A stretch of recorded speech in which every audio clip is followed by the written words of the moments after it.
Well, good morning, ladies and gentlemen. I'm Morton Blackwell, president of the Leadership Institute, and it is my pleasure to welcome you to this, our Wednesday Wake Up Club breakfast for June.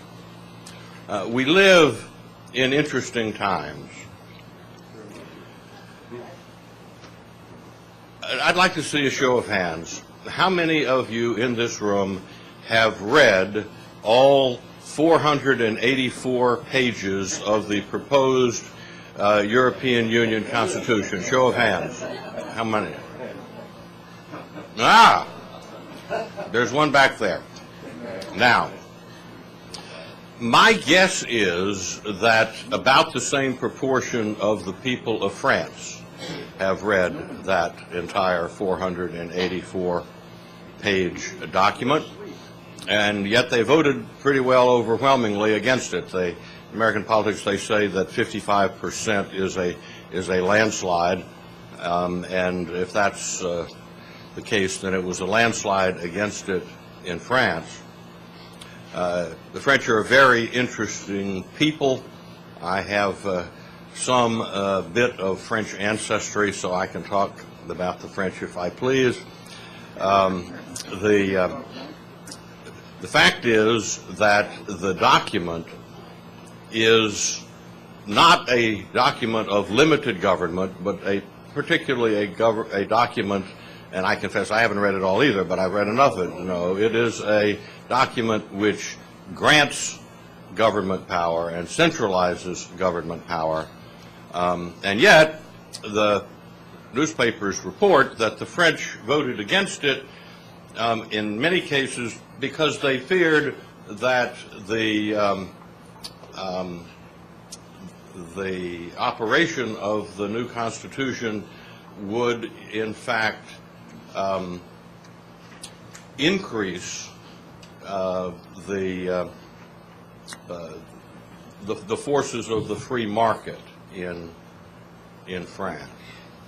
They worried about doing away with their mandatory 6 weeks vacation and doing away with their mandatory 35-hour-a-week work week.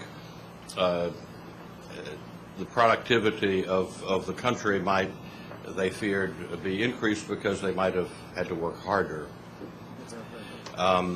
So in some ways, the French voters voted the right way, but for the wrong reasons.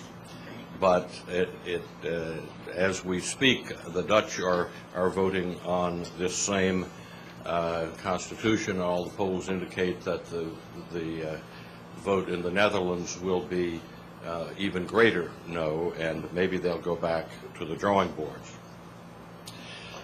Inasmuch as the school year is over, I think it is appropriate for me to briefly summarize what has happened on campus through the Leadership Institute's Campus Leadership Program. Those who are regulars at this breakfast will recall that we started in September of last year with 216 active conservative student groups that had been organized by the Leadership Institute's Campus Leadership Program. In the fall, I sent out 20 full-time field staff who worked 10 or 11 weeks each to identify, recruit, and organize students on their own campuses to form independent conservative student groups. And they were very successful at it. In the spring, I sent out 10 more field staffers, and they were successful. So the news is that while we started the just past school year with 216 active groups, we ended the school year with 438 independent conservative student groups on campuses now in all 50 states. I'm pleased to tell you that it is our plan to place 25 field staffers in the fall to go around campuses, and we've now learned how to do it much more efficiently, much more cost-effectively. We will do even more in the year 2006, and I am here to tell you, and you mark my words, ladies and gentlemen, we will have 1,000 active independent conservative student groups by the end of 2006. And any conservative student on any campus in America who would like some assistance in putting together an independent conservative student group on his or her campus should contact the Leadership Institute. We will be happy to help. As an ancillary benefit of this, as you may know, many of these groups decide to put out independent conservative student newspapers. It's not easy to do this. It takes a number of students committed to do an independent conservative student newspaper. In the calendar year 2004, we were happy to report to you that a total of 22 new independent conservative student papers were formed in the year 2004.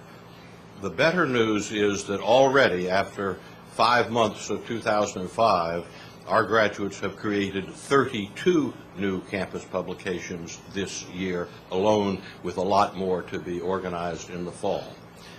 We're very proud of what our donors have enabled us to do.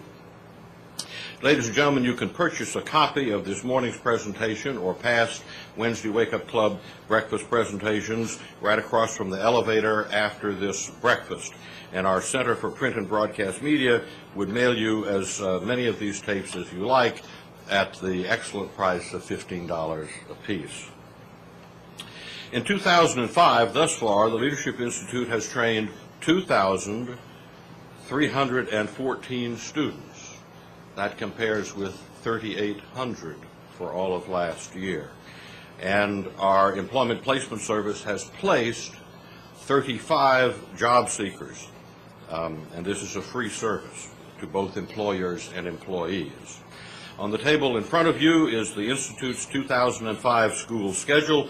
Please look over the year's events and consider attending one of these schools or sending a friend to one of them. And you'll also notice an invitation to the 34th annual July 4th soiree, and we'll be telling you more about that this morning. And now I introduce Lauren Racine for the invocation and Pledge of Allegiance. Lauren is an intern at the Leadership Institute's Campus Leadership Program. She is from Massachusetts. She is a rising senior this fall at Gettysburg College, where she'll complete her degree in political science. Lauren is the president of Gettysburg College Republicans.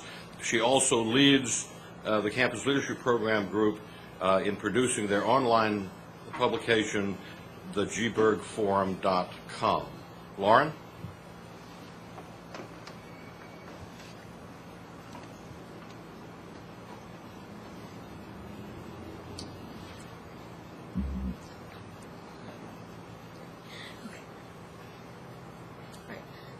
Dear Lord, thank you for the food that we have all shared this morning, and thank you for bringing us all together so we can hear Miss Wendy Wright speak. Please guide us as you set our work for us today and keep us safe in our journeys. Thank you. Amen. Please rise for the pledge. I pledge allegiance to the flag of the United States of America and to the republic for which it stands, one nation, under God, indivisible, with liberty and justice for all.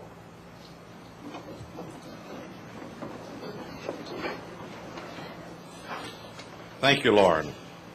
And now I'm going to introduce Sarah Wyler. She'll give us an update on the 4th of July soiree. Sarah Wyler is a graduate of Grove City College in Grove City, Pennsylvania, where she studied political science and sociology. During her college career, she spent summers in the Capitol Hill office of Congressman Joseph Pitts of Pennsylvania, in the Center for Individual Rights, and at the Leadership Institute as our schools assistant. She also spent a semester in London, England, studying British politics. In June 2002, Sarah joined our staff, and in September of 2003, she took on the planning of several events for the Institute, including our annual 4th of July soiree, and that's what she's here to talk about this morning. Sarah? If I told you that you could find hundreds of conservative activists and friends all in one place enjoying the exchange of great ideas and American patriotism, eating delicious free barbecue, and walking away with free conservative books, you'd say to me, Sarah, where could I find all that? And I'd say at the 34th Annual Conservative 4th of July Soiree. Not only is it going to be a great event, but I'd also suggest that you get there early. For the first time, we have conservative books by authors such as Ann Coulter, Michael Reagan, Gary Aldrich, Craig Shirley, and others to give away for the first 200 attendees to sign in. And then you'd ask me, Sarah, I'd love to come, but I have 3 kids who have no interest whatsoever in talking about politics all day. Will they have fun? Excellent question. The answer is yes, they will. There will be free food for everyone, as well as a moon bounce, a pony ride, a petting zoo, a fire engine, and a kids' corner for the little ones. I can tell by the looks on your faces that you're very excited about the 4th of July soiree. And maybe the only thing holding you back is transportation. Well, if you haven't got a car, or you simply don't feel like driving all the way to Centerville, we have a solution. Free transportation. We've hired a shuttle service to operate back and forth between LI and Bull Run Park. All you have to do is show up, get on the bus, and be whisked away to a day of fun at the 34th Annual Conservative 4th of July Soiree. Please feel free to come up to me after the breakfast with any questions, or you're welcome to visit our website, leadershipinstitute.org, where there is a plethora of information regarding the event. I look forward to seeing you on the 4th. Now, before Morton comes back up to the podium, I'd like to ask Chris Stio, who is the coach of the Leadership Institute's softball team, to come up for a moment. Chris. Thank you, Sarah. Ladies and gentlemen, good morning. Happy to report to you that your Leadership Institute softball team, which is aptly called the MCBs, is currently 2-0.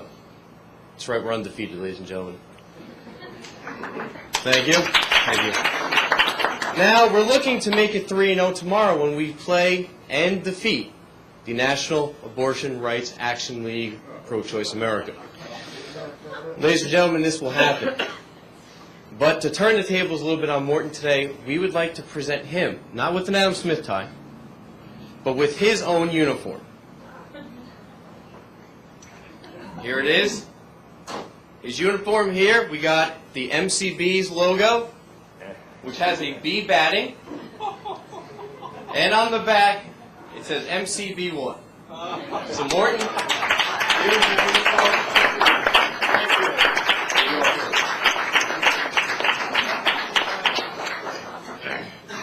I like it. As you know, I am a beekeeper. And this bee is holding a bat, but I assure you, my bees are not batting.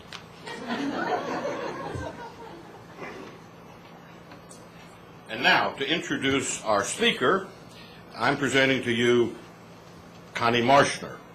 Connie Marshner helped create the pro-family movement in politics. She was chairman of the National Pro-Family Coalition through the 80s and was founding editor of the Family Protection Report, which was the first Washington-based newsletter dedicated to monitoring how government is attacking the family and traditional values. In 1980, she was chairman of the Family Policy Advisory Board for the Reagan-Bush campaign. Connie is the author of several books, including Can Motherhood Survive? 3 years ago, we were very fortunate to get Connie to come here to the Leadership Institute as a senior development officer. She is truly an outstanding and remarkable person and one of our most valuable leaders here at the Leadership Institute, and she will introduce our outstanding speaker. Connie. Thank you. Thank you, Morton. It's a real pleasure to introduce Wendy Wright. You see, the sirens are coming for you. The whole world is celebrating. Arlington County Government. Wendy is a case study of how the conservative movement grows. Because years ago, she was a good Christian woman who was doing mission work. She was in Sri Lanka doing Bible education. She was working in Christian community. And she came to Washington to do a prayer event, to organize some prayer for the pro-life cause. And that was in 1996. And within a few years, she was right in the heart of the conservative movement because she saw a need. She had talent. She had native intelligence. She had the basic disposition to be an activist, and she was quickly identified. She was hired at the CWA in 1999 as the media director. I do want to say she's an alumna of Leadership Institute Public Relations School training. She was very involved in the, let me say this word and then I'll explain what it means, the PrepCom Beijing +5. What that means is the preparatory conference for the UN's Beijing population conference 5 years later. That's PrepCom Beijing +5. That's where she first became involved with the UN issues, and the rest is history, because since that time she has blazed a bright trail for other Christian grassroots activists to get involved in the UN thing. And it's an interesting commentary that it is the pro-family people who are concerned about the most important things, the definition of the family, the definition of marriage, the rights of parents, the rights of children, who are getting involved in the UN at a rate that is astonishing to behold. Wendy is now the Senior Policy Director at Concerned Women for America, and she has become one of the leaders in the nation on what conservatives can do about the UN. It's with great pleasure that I introduce to you Wendy Wright.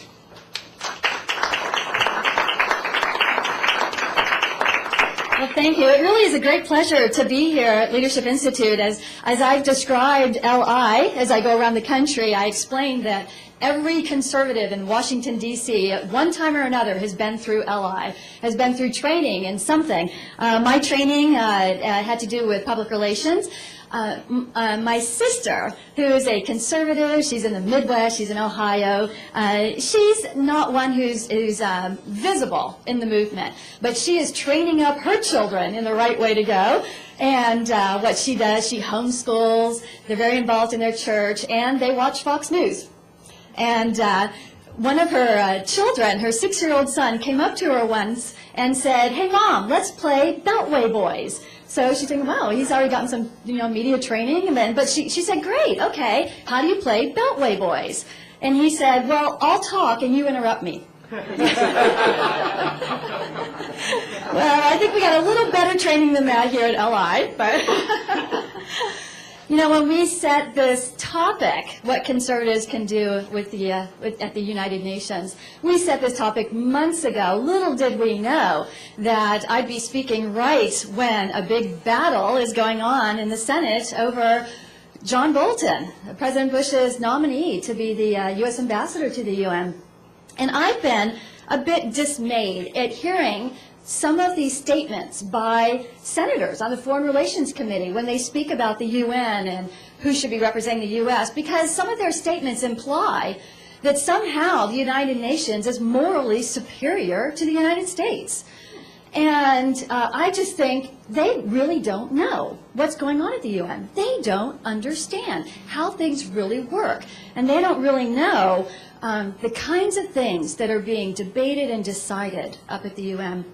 Now, the pro-family conservative movement got heavily involved at the United Nations in the early 1990s. And it's, many conservatives think that the United Nations, it's so distant from us, it really doesn't affect us, what's going on there. And we kind of have that luxury in the United States. But if you go into other countries, particularly developing countries, you see a tremendous impact by the UN. With some of these countries, the UN has more resources than their national government does.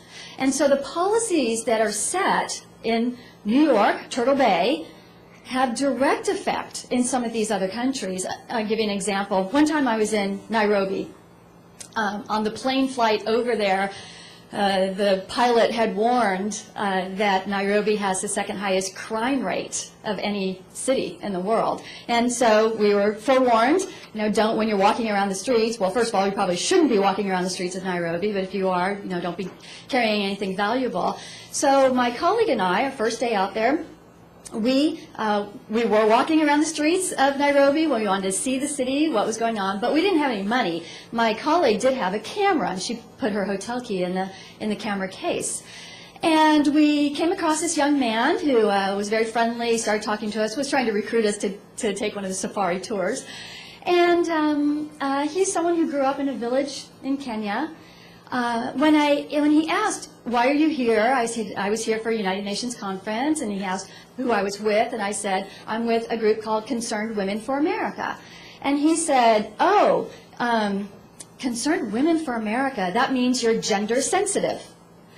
And I'm thinking, gosh, I never even heard that term gender sensitive until I started working at the UN. How is it someone who grew up in a village in Kenya knows this term? So I assured him I was not gender sensitive.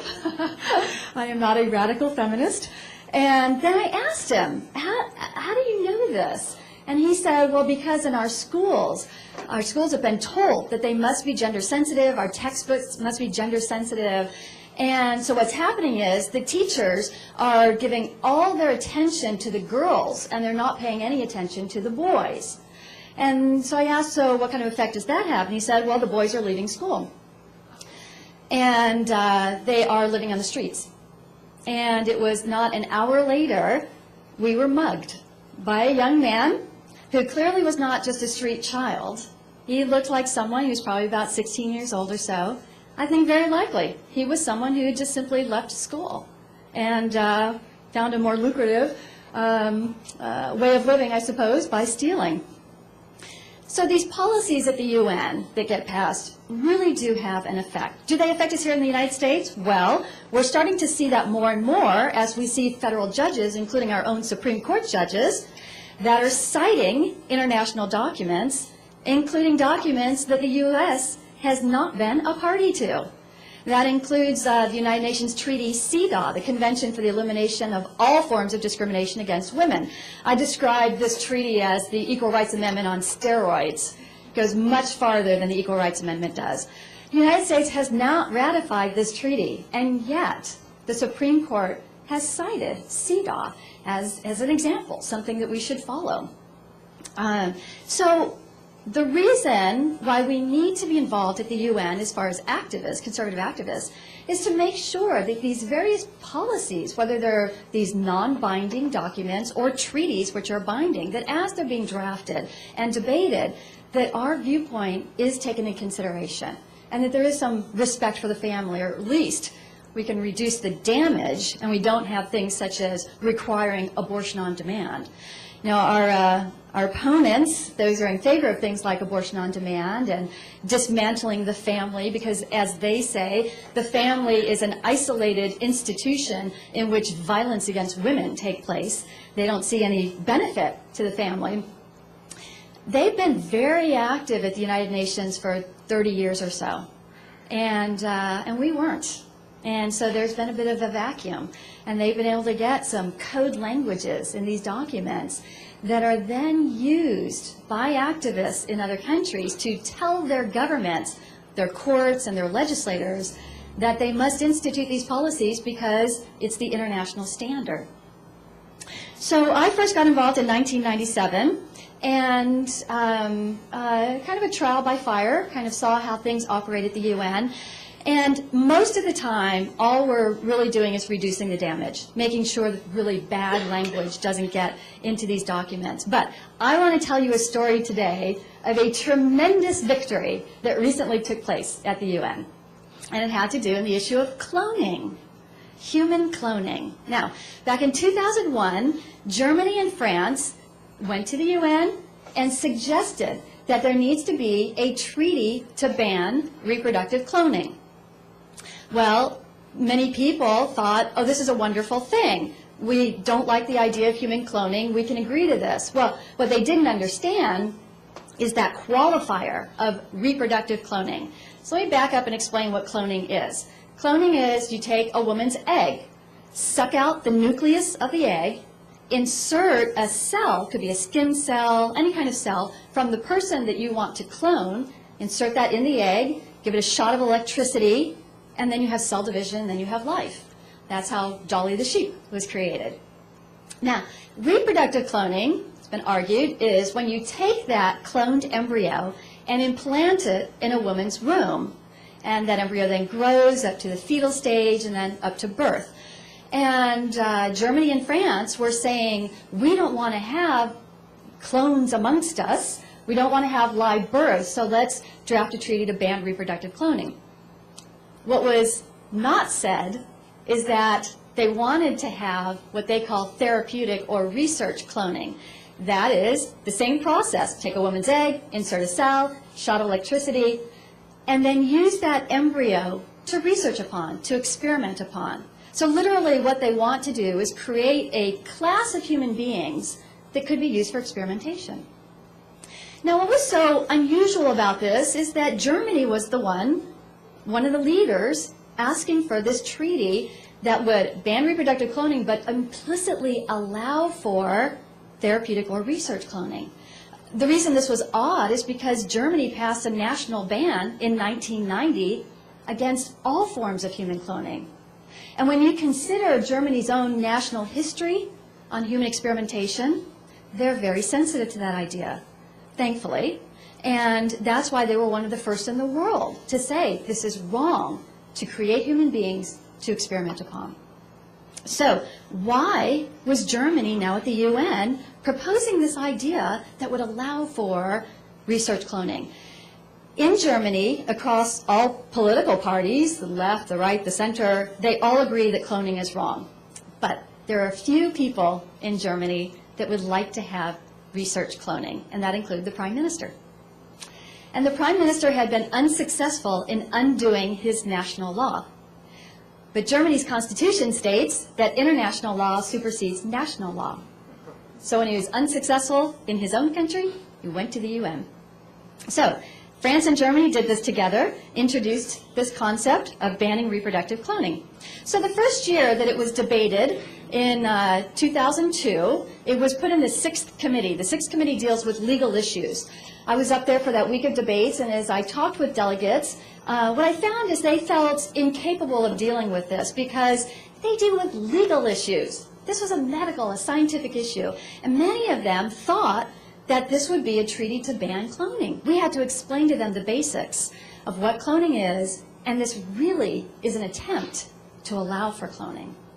So one by one, we started to at least gain enough support to halt the process. And thankfully, the U.S. really took the lead along with Spain. And this was before the change in government in Spain. This was 2002. And they made very reasoned arguments from a legal basis, from a medical basis, from a scientific basis, why cloning would be wrong. Some of the arguments are that in order to do cloning, you need millions of women's eggs. Millions. Give an example. In the United States, there are about 16 million diabetes patients. If cloning ever became successful to the point where a patient could create their own clone, so you could extract cells or organs from that clone to use in the patient, you would need 80 million women to produce enough eggs for those 16 million patients. That's just diabetes. Clearly, there are not enough women in the United States, childbearing age, that are going to be willing to undergo the very arduous process. The women have to have very potent fertility drugs injected in them so that they would hyperovulate, and then invasive surgery to extract those eggs. So where are they going to find the women? It's going to be women in developing countries. It's going to be the poor, the malnourished, those who are desperate for $50, $100, and they're going to suffer very serious physical complications just to satisfy the demands of the researchers. So, as we explain these kinds of things, that there'd be no way to enforce a partial ban on cloning. If you allow for therapeutic cloning, our law enforcement has absolutely no way to enforce it because it goes down to intent. It's okay to do the act of cloning. It's the intention of the scientist, whether the scientist will implant the clone in a womb or use it for research. You can't enforce that. And besides that, there are already ethical alternatives for what they want to do. We have adult stem cells, which are doing far beyond what anything that the pro-cloners say could be accomplished if they were able to clone human beings. So one by one, we were able to win over countries, but it was a slow process. So they put off the debate for another year. Then in 2003, let me back up. Remember, Germany was doing something that was, it was in violation, really, of their own national law. And we realized that the reason that they were kind of getting away with this is because their own countrymen didn't know what they were doing at the UN. So during that first year of debate, behind closed doors, the delegates were debating this. Germany's delegate actually stated during a heated debate that anyone who did not agree with research cloning was criminal. Okay, remember what his own national laws are? Well, this leaked out to us, the pro-family allies that work together at the UN. We immediately got it to some friends in Germany. The very next morning, newspapers all throughout Germany had articles about how their own delegate was essentially calling them criminals. And the Bundestag, the German parliament, was not very happy about this, to find out what their government was doing, trying to undo a law that they passed. And so in February 2003, the Bundestag passed a resolution, I believe it was unanimous, telling their government that it must support a total ban on cloning at the United Nations, and it must work with the United States. Now remember this time frame, this is spring of 2003. There was a lot going on in the world at that time. You had the Iraq War brewing and all the rest. Imagine the slap it was to the Prime Minister to have the Bundestag telling him he must work with the U.S. So then this fall of 2003, we came back again to debate, again, this idea of a treaty to ban reproductive cloning. And Germany, having had their hands slapped, was no longer in the forefront, but they were in the background. And what they did, the first day, they had put a paper on every delegate's desk. They called it a non-paper. A non-paper means it outlines policy ideas, but it's not officially published anywhere. So people back home won't know what it is they're advocating. And what they advocated was a two-step approach. Let's first ban reproductive cloning because everyone agrees that we don't want to have a live birth of a cloned human. And we'll come back later to discuss what to do about research cloning. And Uganda, which has been very strong on a pro-life and pro-family platform, made a speech one of the first days that made my heart sink. Because Uganda said, we are persuaded by this idea of a two-step approach. And then Uganda said, until we realized that once we get that first step of banning reproductive cloning, we will never come back to discuss therapeutic cloning. And that's right, because it's such an arduous process to come to agreement on something that once there is one agreement, they don't want to deal with it again. So this idea, though, of a two-step approach was persuading people at the United Nations, because at the United Nations, what's extremely important is consensus. They don't like having to call for a vote. That's considered the nuclear option, is to call for a vote on something. Want to do everything by consensus.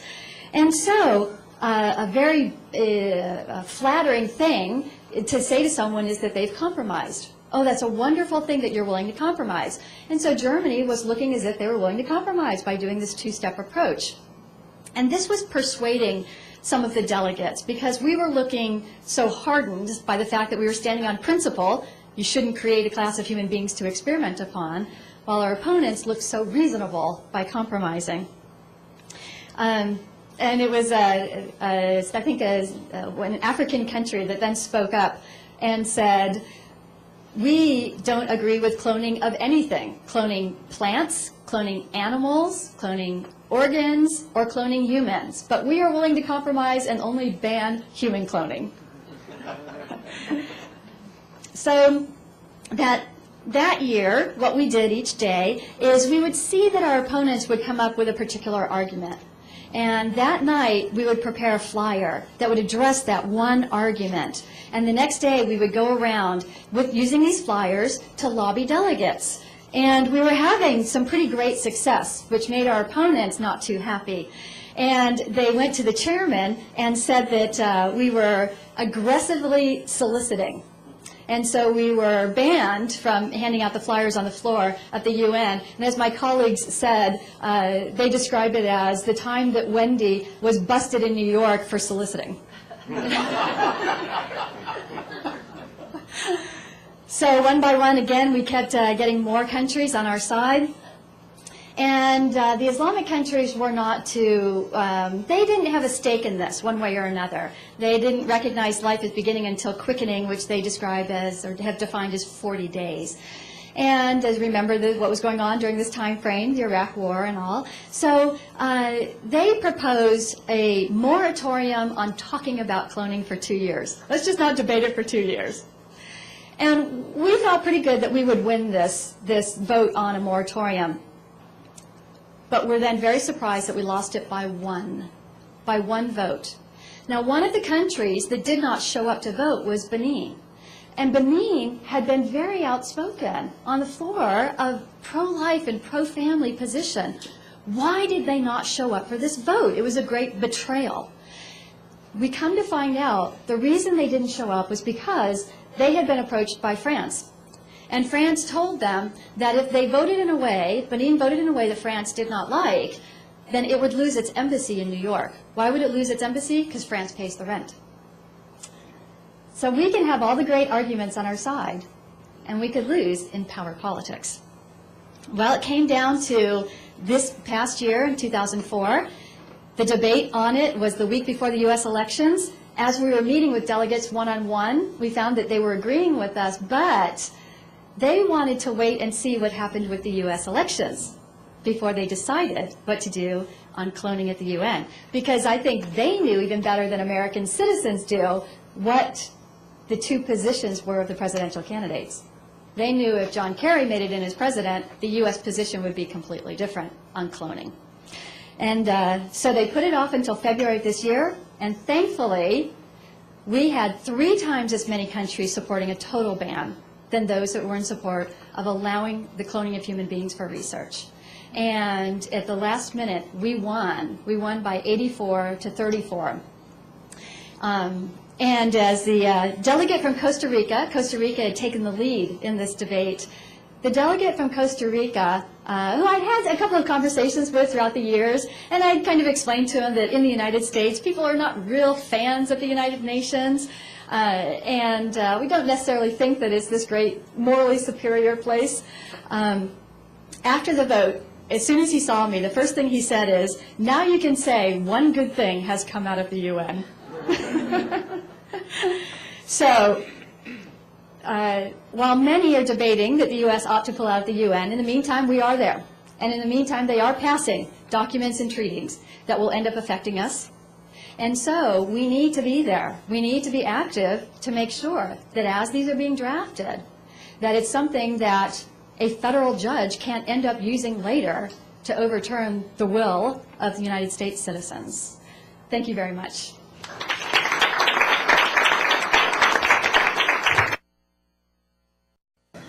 Demonstrating the wisdom of one of our founding fathers from here in Virginia, that the price of liberty is eternal vigilance. Are there questions for Wendy? She's graciously, yes. Wendy, you implied that were we to be able to John Kerry right now, you wouldn't be there. That I wouldn't be here? No. I'm sorry? That you wouldn't be at the UN, you wouldn't be able to work there. Oh, no, we would, the question was if John Kerry had won as president, would we still be able to be active at the United Nations? We still would be able to be active.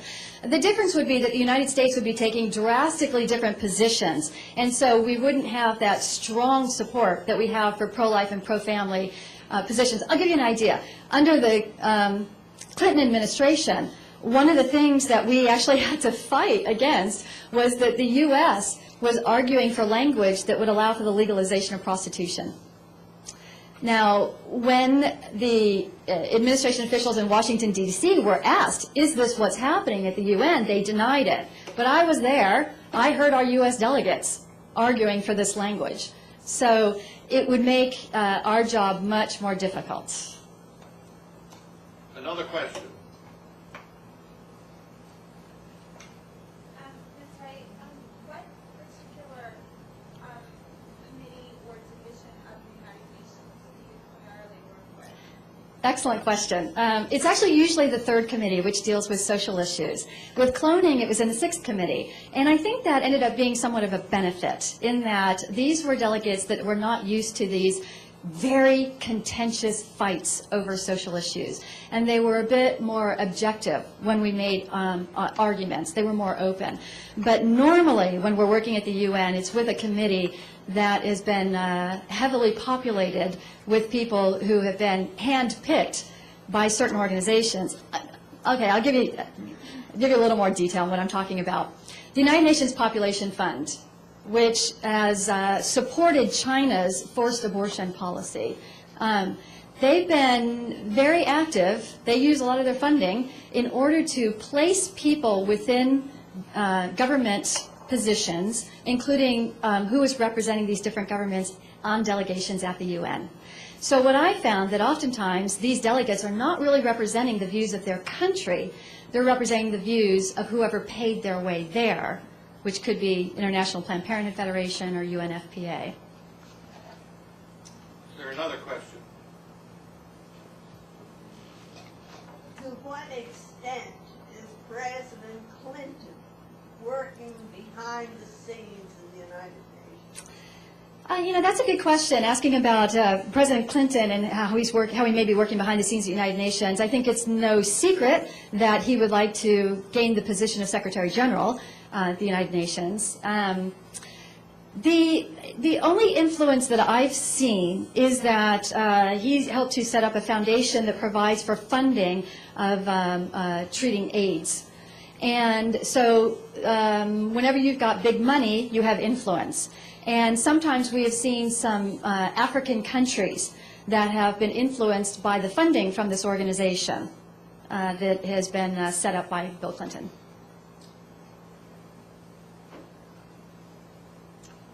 All right. Thank you so much. Thank you.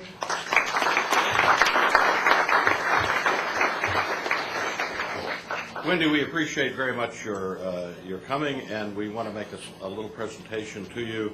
If you would take back as a memento of the occasion to present you an Adam Smith silk scarf produced here by the Leadership Institute. Thank you very much. Thank you.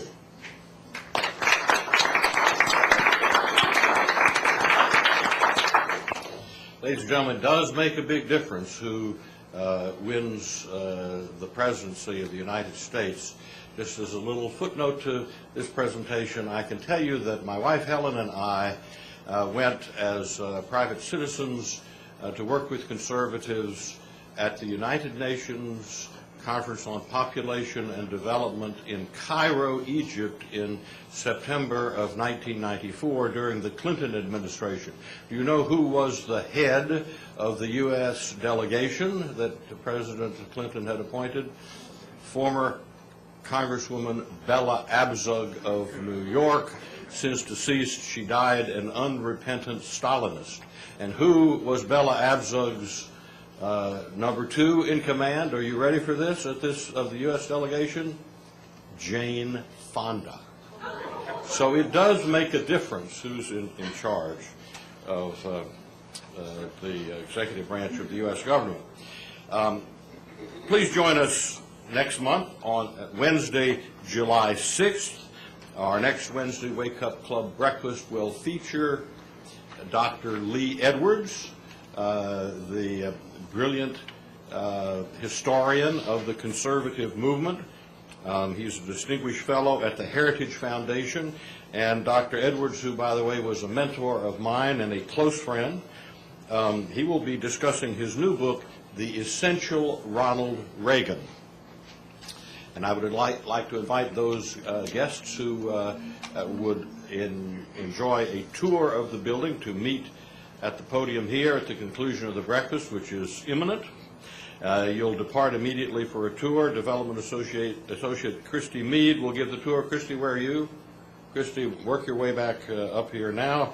For those who are interested in a tour, I thank you all for coming, ladies and gentlemen, and wish you a good day.